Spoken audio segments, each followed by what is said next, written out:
guys, welcome to my channel. Today we're talking about fashion, and the subject I'm going to be talking about is why was Clare Waight Keller given the boot from Givenchy? So before that, if it's your first time stumbling across my channel, welcome. I hope you subscribe. I make videos about fashion, fragrance, and so much more. So I hope that's something that will interest you. But let's get into today's topic, which is why was Clare Waight Keller given the boot from Givenchy? Well, I have some of my own theories, and I'll talk about them. But first, just to give you a bit of background, so those that don't know, Clare Waight Keller was the creative director of Givenchy. So that means she comes up with the designs, a lot of the creative concepts, etc. Stuff that ends up being in store normally is approved through Claire. The stuff that you see on the runway, she makes the final decisions about stuff like that. So Clare Waight Keller started her career for Calvin Klein as a stylist. From there, she moved to Ralph Lauren. From there, she moved to Gucci, where she worked under the direction of Tom Ford. And then from there, she was given her own role at Pringle of Scotland, where she was a creative designer. So she was like the head designer. And then from there, she was given an appointment at Clare Waight, which is a French brand. And then from there, she was given an appointment at Givenchy in 2017, where she remained until her contract was not renewed in March of 2020. So why is this? Well, I have a few theories. First of all, you have to think about the brand Givenchy and what they represent. So Givenchy is a massive French couture label. It has lots of heritage. It was started by Hubert de Givenchy, whom is very famously known for designing the dresses for Audrey Hepburn. He was someone who worked closely with Audrey Hepburn for many years. He was her costume designer and a personal friend.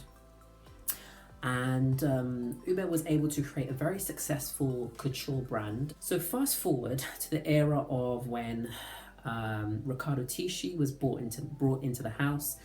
When Riccardo was brought into the house, now Riccardo Tisci was a very, very famous designer, and when Riccardo came into the house, he really revolutionized Givenchy. He brought it into a modern age. At the time Riccardo came in, the brand was a bit lackluster. There wasn't much interest in Givenchy. It wasn't really exciting.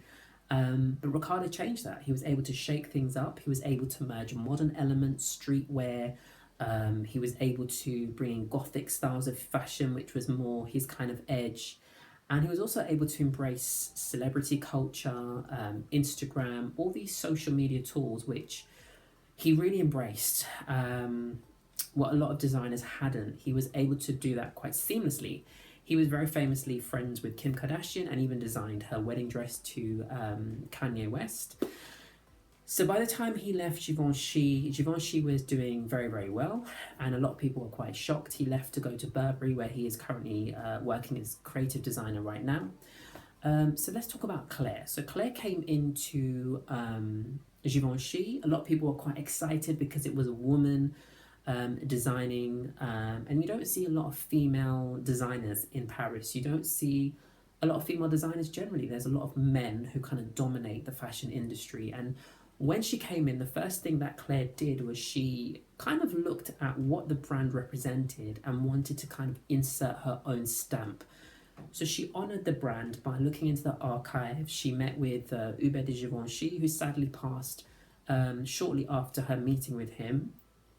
And from there, she was able to come up with her own style, which was merging the classic couture elements of Givenchy while bringing it into a modern era. So really embracing craft, tailoring, all the things that she had done so successfully during the tenure of her career.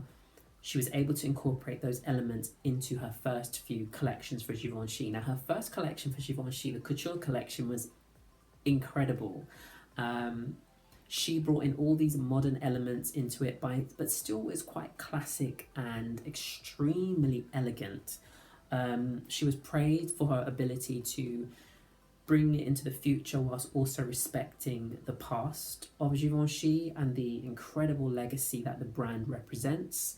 But where I think Claire really struggled was during her time at Givenchy, she never really had a successful it bag, which is so important for designers. She didn't really have many accessories that really took off. So while Riccardo was at the house of Givenchy, he created so many cult items which really took off. And also he had lots of celebrities wearing his stuff, which really, really helped. Now, Claire did extremely well on the red carpet. She was embraced by so many different celebrities, including Meghan Markle. She obviously very famously designed the wedding dress of Meghan Markle to Prince Harry.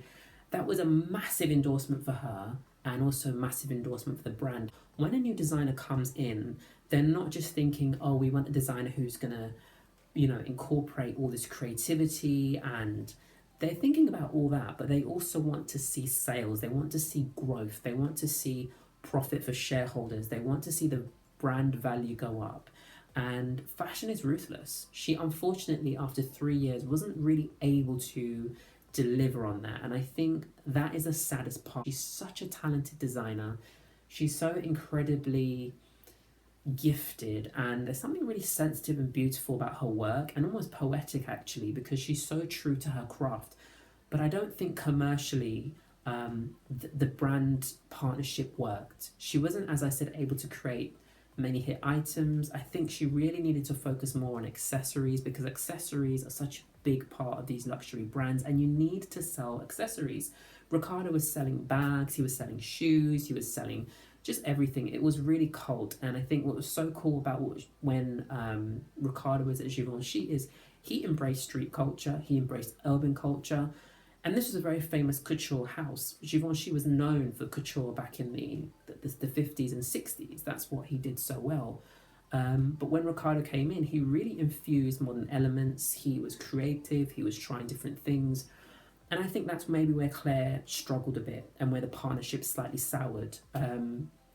Do I think she should have been given more time to develop? Absolutely. I think if the house had given her more time and more support, she would have been able to create more. She would have been able to create more accessories and different items which could have been cult classics. But unfortunately, fashion has become a revolving door. You're not going to have designers like Karl Lagerfeld, who's going to be at Chanel for 50 years, and Fendi for, the same amount of time. It's really tough. It's really, really a tough business. And I'm really sad for her, but I'm really excited for what she's going to do next. I don't think it's the end. And I think the fact that she was endorsed by Meghan Markle, creating her wedding dress, is incredible. And I think that's something, wherever she goes, she will forever be respected because of that. And there's a lot of integrity with her as well. I think celebrities really genuinely enjoy wearing Claire's creations on the red carpet, and I think she's got a bright future ahead of her. I just don't think it was probably the right partnership, but I really, really enjoyed some of the collections she created for Givenchy. I think they were amazing. I think the next designer who comes in, even if they add a bit more of a commercial touch, will definitely have to build on what she's done, because she created some amazing work. Okay, so those are my reasons for why I personally think Clare Waight Keller was given the boot at Givenchy. I wish her nothing but the best. I think she's an amazing designer, and I'm sure she will shine wherever she goes. Okay, well, that was my little fashion video. I hope you guys enjoyed this video. Thank you so much for watching.